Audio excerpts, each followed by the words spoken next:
Bienvenidas de nuevo a Eje de la Verdad. Ha sido una semana loca con la increíble conferencia anual de políticas de JNS, pero ahora estamos de regreso en el estudio. Y obviamente el tema del que nadie quiere hablar en este momento es el horrendo memorando de entendimiento. Ahora hay mucho que decir sobre lo equivocado que está este MDE y además lo ingenuo que es el negociador del lado estadounidense, J.D. Vance. Pero antes de entrar en eso, quiero mostrarte los 5 problemas principales del MDE que necesitas entender. El primer problema es que el régimen logró expandir con éxito el alcance de la negociación. Esta es una estrategia clásica de negociación iraní. Estados Unidos comienza con un objetivo específico, en este caso, el programa nuclear. Luego, el régimen trabaja para transformar una negociación limitada en una más amplia. De repente, la discusión ya no es sobre el problema original. Ahora se trata de sanciones, mercados energéticos, seguridad regional, reconstrucción, Líbano. Se trata literalmente de todo, excepto de la única cosa en la que se suponía que debía centrarse desde el principio. Nota para JD, no es una victoria lograr que el régimen islámico acepte negociar cuando su marina y fuerza aérea ya han sido destruidas. El régimen sabe que cuando las negociaciones se amplían, también lo hacen las oportunidades de concesiones. Y así es exactamente como están manipulando a J.D. Vance a su antojo. Lo que nos lleva al segundo problema con el memorando de entendimiento.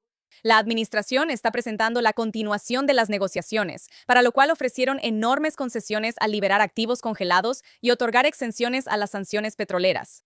Lo están presentando como un éxito en sí mismo, pero las negociaciones no son el objetivo. El objetivo era evitar que el régimen adquiriera un arma nuclear.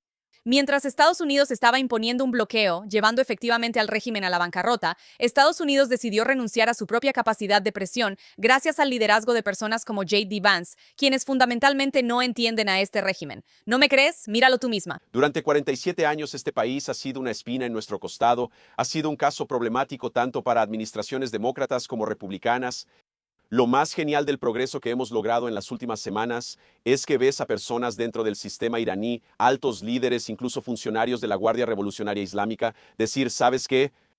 Puede que tengamos algo de animosidad, puede que tengamos algo de desconfianza, pero reconocemos que la manera en que hemos hecho negocios con Estados Unidos durante 47 años es un error. Intentemos algo diferente. Por supuesto, vamos a verificar eso, pero sin duda estamos dispuestos a intentar algo diferente si ellos cumplen. ¿En serio, JD? Porque estoy bastante segura de que los numerosos ataques del régimen a barcos comerciales en el estrecho de Hormuz solo esta semana contrastan fuertemente con el memorando de entendimiento y mostrarían una imagen muy diferente. O, no sé. ¿Podrías tomar las numerosas declaraciones insanas hechas por funcionarios del régimen, jurando aniquilar no solo a Israel, sino a los propios Estados Unidos? O los comentarios de tu interlocutor en la negociación, Mohammad Ghalibaf, quien declaró explícitamente que el presidente Trump y su familia son un blanco legítimo para asesinatos. O la Asamblea de Expertos, que ayer reafirmó que el primer ministro Netanyahu y el presidente Trump son un blanco legítimo para asesinatos. Y este es el organismo que elige al propio ayatolá. Pero bueno, me desvío del tema. Quiero ser muy clara. Una negociación que continúa por otros 60 días no es una victoria. Son 60 días más de negociación, y aún así, la Casa Blanca lo está presentando literalmente como un acuerdo de paz. Quizás un acuerdo de paz al estilo de Neville Chamberlain, paz en nuestro tiempo. ¿Quién iba a pensar que cuando el presidente Trump dijo rendición incondicional, en realidad se refería a la rendición de Estados Unidos? Pero seguramente había una razón, ¿verdad? Bueno, aparte de las elecciones de mitad de mandato y la idea fantástica del público estadounidense de que la República Islámica no es una amenaza para ellos, ¿qué recibió Estados Unidos a cambio de estas concesiones? La reapertura temporal del estrecho de Hormuz, que ya estaba abierto antes de que comenzara la guerra, y ahora también quieren cobrar por eso. Eso no es una posición de fuerza. Esa es la posición en la que la otra parte entiende que Washington quiere un acuerdo con tantas ganas que está dispuesto a pagar por más discusiones. Tercero, necesitamos hablar sobre ese estrecho de Hormuz. El estrecho de Hormuz nunca debió ser el problema. El problema era el programa nuclear. Sin embargo, una crisis creada por el régimen ahora se trata como un activo que el régimen puede intercambiar a cambio de concesiones. Así es exactamente cómo funciona la diplomacia de rehenes. Creas el problema, haces que el problema sea costoso, ofreces reducir el costo del problema y luego esperas algo a cambio. De nuevo, no es una victoria para Estados Unidos. Eso es evidencia de que la negociación se ha movido hacia un terreno elegido exclusivamente por el régimen. Y luego viene el Líbano, el cuarto tema del memorando de entendimiento, donde una de las demandas principales es que Israel se retire completamente del Líbano, excepto que Israel no está en estas negociaciones e Israel no fue quien rompió el alto al fuego en primer lugar cuando se trata de Líbano. Hezbolá ha estado atacando a Israel diariamente e Israel ha estado actuando en defensa propia. No olvidemos el hecho de que la presencia armada de Hezbollah en Líbano es en sí misma una violación del derecho internacional, según las resoluciones 1559 y 1701 de la ONU. ¿Por qué entonces Estados Unidos protegería la supervivencia de Hezbollah en Líbano, un grupo terrorista responsable de la muerte de cientos de soldados estadounidenses? Además, ¿por qué Estados Unidos está negociando con el régimen islámico sobre Líbano en primer lugar? Líbano es un país soberano y la gente ha estado pidiendo más que nunca que expulsen a Hezbollah. Se supone que el gobierno de Líbano debe determinar lo que sucede dentro de las fronteras de Líbano, no los mulás en Irán. Y sin embargo, este acuerdo hace que el gobierno trate efectivamente al régimen, que está colonizando y ocupando Líbano a través de Hezbollah, como el que toma las decisiones tanto sobre la seguridad libanesa como la israelí. Esto es especialmente irónico cuando consideras el hecho de que una de las demandas de este memorando de entendimiento también fue un compromiso de Estados Unidos de no interferir en los asuntos internos de Irán. Incluso mientras continúan las ejecuciones y graves violaciones de derechos humanos, incluso después de la masacre de más de 40.000 manifestantes iraníes sin ninguna consecuencia para el régimen, nos dicen que la red regional del régimen debe ser limitada. Nos dicen que sus actividades desestabilizadoras deben detenerse y luego les damos un lugar en la mesa para negociar el futuro de otro país que ya están saboteando. Eso no es reducir la influencia del régimen, es capitular ante ella. Y luego está el dinero. Con el dinero es donde todo esto realmente se descarrila, como el quinto ejemplo de lo que está muy mal con este memorando de entendimiento. Si eliminas toda la propaganda y manipulación que hemos visto de la Casa Blanca, lo que encuentras es un marco que avanza hacia un mayor alivio económico para un régimen que no ha cambiado fundamentalmente nada en su comportamiento. Incluyen exportaciones de petróleo, alivio de sanciones, activos descongelados y, lo más extraordinario de todo, un marco de reconstrucción del que se ha informado valorado en $300.000 millones. Esto es una capitulación en una escala nunca antes vista, significativamente peor para el mundo que el JCPOA. Estados Unidos literalmente acaba de demostrar su disposición a usar la fuerza contra el régimen porque considera que el régimen es lo suficientemente peligroso como para amenazar la seguridad internacional. Pero ahora quieren darles acceso a la comunidad internacional cuando no ha habido un cambio de régimen ni un cambio de comportamiento. La última vez que intentamos eso, el régimen usó esos 6.000 millones que Obama les dio para planear cosas como la masacre del 7 de octubre. Para aclarar, como lo confirmaron varios funcionarios del régimen, incluso esta semana, el régimen no ha renunciado a su ideología ni ha abandonado el apoyo al terrorismo. Al contrario, no ha dejado de ejecutar disidentes, no ha dejado de oprimir a las mujeres, no ha dejado de tomar rehenes, no ha dejado de financiar a sus milicias aliadas. No ha pagado un precio por décadas de violencia regional. Y ahora estamos discutiendo un plan de reconstrucción de $300.000 millones. ¿Para qué? ¿Para seguir hablando? ¿Para permanecer en la mesa? Si ese informe es realmente preciso, representa uno de los ejemplos más extraordinarios de transferencia de poder de negociación de Estados Unidos directamente a la República Islámica que probablemente hayamos visto jamás. Y en realidad empeora porque no se trata solo de dinero, se trata de incentivos. Durante años, Estados Unidos ha descrito correctamente a la República Islámica como un régimen responsable de ejecuciones, tortura, terrorismo, represión y el abuso sistemático de su propio pueblo. Nada de eso ha cambiado, JD. Lo que cambió fue la desesperación de Washington por llegar a un acuerdo. Y una vez que ese deseo se vuelve visible públicamente, la negociación cambia porque el régimen aprende que resistir el tiempo suficiente puede producir alivio de sanciones, beneficios económicos, reconocimiento diplomático e incluso nuevas concesiones. Y eso es exactamente lo que J.D. Vance les está dando, la capacidad de reagruparse, de obtener concesiones y de prepararse para más conflictos. Ahora, nadie en la administración diría que quieren incentivar las violaciones a los derechos humanos, pero la política exterior no se mide por intenciones, se mide por incentivos. Y los incentivos creados aquí deberían alarmar a cualquiera que se preocupe por el pueblo de Irán o por los derechos humanos en el mundo, lo que nos lleva al tema principal del memorando de entendimiento, la disuasión. Tenemos que hablar sobre el mensaje que este memorando de entendimiento envía a los aliados de Estados Unidos, porque los aliados estadounidenses en la región están observando todo este proceso con mucho cuidado. Están observando lo que sucede después de que Estados Unidos gana capacidad de presión, y están observando lo que pasa cuando el conflicto se vuelve políticamente inconveniente para Estados Unidos. Estados Unidos les está mostrando a sus aliados en el Golfo Pérsico, así como a Taiwán, Ucrania y a todas las democracias más pequeñas, que cuando algo se vuelve políticamente inconveniente para Estados Unidos, sus valores se van por la ventana. Y lo mismo pasa con su protección de esos estados contra actores nefastos como la República Islámica de Irán. Esto literalmente empodera a dictaduras como China y como Rusia. Y francamente, esto también amenaza a los Estados Unidos porque demuestra a otras superpotencias que no tienen el valor ni el coraje para siquiera defenderse a sí mismos. Después de todo, la República Islámica ha estado infiltrando ideológicamente a los Estados Unidos durante décadas para dañar la moral y el tejido social del país. Aparentemente lo han logrado, al menos en parte. El mensaje que los aliados de Estados Unidos pueden sacar de la última semana es profundamente dañino. Estados Unidos puede iniciar una confrontación por un tema y terminar haciendo concesiones en otros 10. Estados Unidos puede estar más comprometido con el proceso de negociación que con los objetivos que justificaron la negociación en primer lugar. ¿Por qué algún país confiaría en Estados Unidos si así es como se comportan? Emiratos Árabes Unidos, Bahrein, Arabia Saudita e Israel están siendo sacrificados por un sueño irreal de Occidente promovido por funcionarios comprometidos de la Casa Blanca como J.D. Vance y Steve Witkoff, quienes ingenuamente creen que el régimen islámico realmente tiene interés en relaciones normalizadas con el mundo. Eso no es paz a través de la fuerza, y esa no es la política exterior que el presidente Trump prometió. Ciertamente no es el estándar que él mismo aplicó a sus predecesores. Ningún estadounidense patriota que se preocupe por el futuro de Estados Unidos debería estar de acuerdo con este memorando de entendimiento. Ahora quiero profundizar un poco más porque, ideológicamente hablando, hay un problema más profundo en juego que quiero discutir.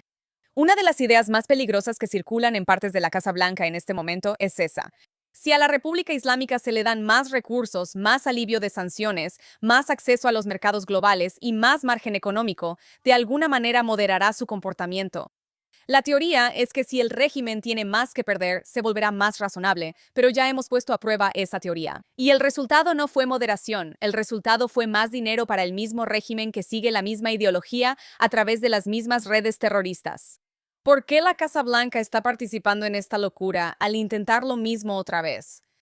No solo eso, ¿por qué la Casa Blanca está llevando a cabo una campaña de manipulación psicológica que nadie realmente se cree? Y además, confiando en el consejo de personas como Trita Parsi y Sohag Amhari, uno de los que cofundó el lobby no oficial del régimen islámico en Washington. Y el otro, que ha pasado toda su carrera cambiando de postura y defendiendo a antisemitas, además de recibir dinero de George Soros. Parsi en realidad debería ser deportado de Estados Unidos, y Amhari no es más que un torpe bufón que se junta con Code Pink y, al parecer, con el pedófilo convicto Scott Reeder, quien se volvió un títere pro-Putin. Estas son las personas que están asesorando a la Casa Blanca en las negociaciones con la República Islámica. No es de extrañar que el MOU esté fracasando miserablemente. Cuando no entiendes la historia, estás condenado a repetirla, y tengo 3 ejemplos para explicarte cómo. Primero, el JCPOA. Después del día de implementación en 2016, aproximadamente $50,000 millones en recursos accesibles fueron devueltos a manos de un régimen que ya era el principal patrocinador estatal del terrorismo en el mundo, sabiendo perfectamente que parte de ese dinero probablemente terminaría en manos de la IRGC u otros grupos terroristas aliados. Entonces, ¿qué pasó después del alivio de sanciones? ¿El régimen se moderó? No, continuaron con las pruebas de misiles balísticos, siguieron apoyando la guerra de Assad en Siria, continuaron financiando a Hezbollah, respaldando a los hutíes y a Hamas, y siguieron expandiendo la misma red terrorista regional, que ahora todos fingen que se puede separar del tema nuclear. Para 2018, las autoridades estadounidenses estimaban que el régimen le proporcionaba solo a Hezbollah alrededor de $700 millones al año.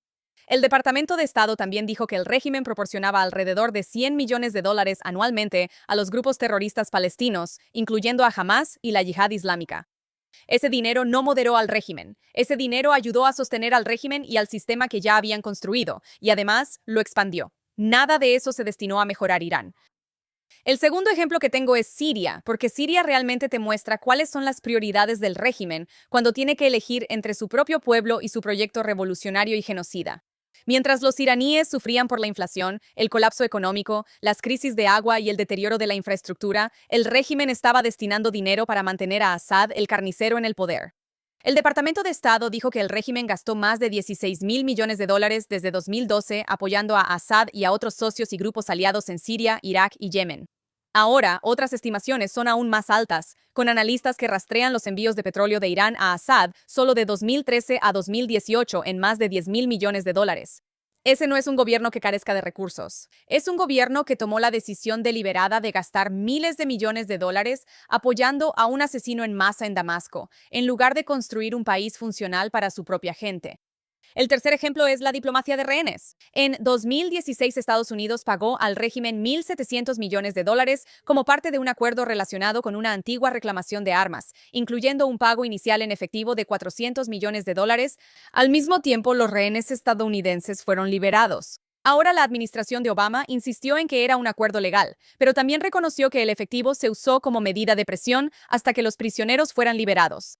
Luego, en 2023, el régimen volvió a usar la diplomacia de rehenes para poner $6.000 millones en ingresos petroleros nuevamente en juego a través de Qatar, aunque ese dinero estuviera oficialmente restringido para uso humanitario. El problema no es solo si un dólar en particular puede ser rastreado hasta un terrorista en particular. El problema es que el régimen aprendió que los rehenes crean poder de negociación. Ese poder de negociación produce dinero y el dinero ayuda al régimen a sobrevivir. Por eso la teoría actual es tan absurda. El régimen ya nos ha mostrado lo que hace con los recursos. Cuando obtuvo aproximadamente $50.000 millones en activos disponibles después del JCPOA, no se volvió moderado. Cuando tuvo miles de millones para gastar en la región, eligió a Hezbollah, Hamas, los hutíes, Assad, las milicias iraquíes, misiles y la Guardia Revolucionaria Islámica. Cuando la toma de rehenes producía pagos o acceso a fondos congelados, no dejó de tomar rehenes. Siguió usando el mismo manual porque el manual funcionaba. Y no importa de dónde venga el dinero, dólares de los contribuyentes estadounidenses o activos congelados del propio régimen, porque el dinero es fungible. Así que la pregunta para las personas alrededor del presidente Trump que piensan que más recursos de alguna manera moderarán a este régimen es muy simple. ¿En base a qué? ¿En qué ejemplos se basan? ¿En qué año? ¿Qué concesión produjo un mejor comportamiento? El régimen no toma el dinero y se vuelve normal.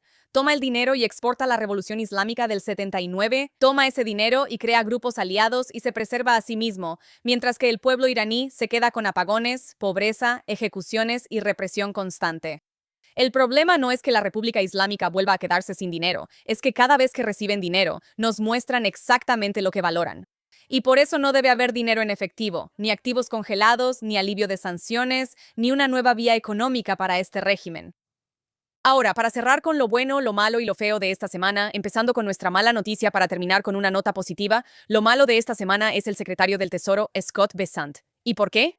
Porque hace apenas unas semanas, Bessent explicaba públicamente que no habría exención para el petróleo iraní, que el bloqueo estaba funcionando y que el régimen pronto se vería obligado a paralizar la producción. Su mensaje era simple: la máxima presión estaba perjudicando al régimen y Estados Unidos no tenía intención de lanzarle un salvavidas. Avancemos hasta la semana pasada y el Departamento del Tesoro ha dado un giro de 180 grados. Ahora, Estados Unidos ha emitido una licencia general de 60 días que permite al régimen vender crudo, productos petroleros y petroquímicos en el mercado internacional. La licencia también autoriza los servicios bancarios, navieros, de seguros y de transporte y otros servicios necesarios para facilitar esas ventas, e incluso permite transacciones en dólares estadounidenses. Así que déjame entender esto bien. En abril nos dijeron que era necesario cortar las exportaciones de petróleo del régimen. Nos dijeron que el bloqueo estaba funcionando. Nos dijeron que no habría exenciones. Ahora nos dicen que las mismas ventas de petróleo, las mismas fuentes de ingresos, las mismas redes navieras, las mismas transacciones financieras en realidad son una buena idea. Aparentemente, el régimen pasó de ser el principal patrocinador estatal del terrorismo en el mundo a una startup en apuros que solo necesitaba un mejor acceso a los mercados globales.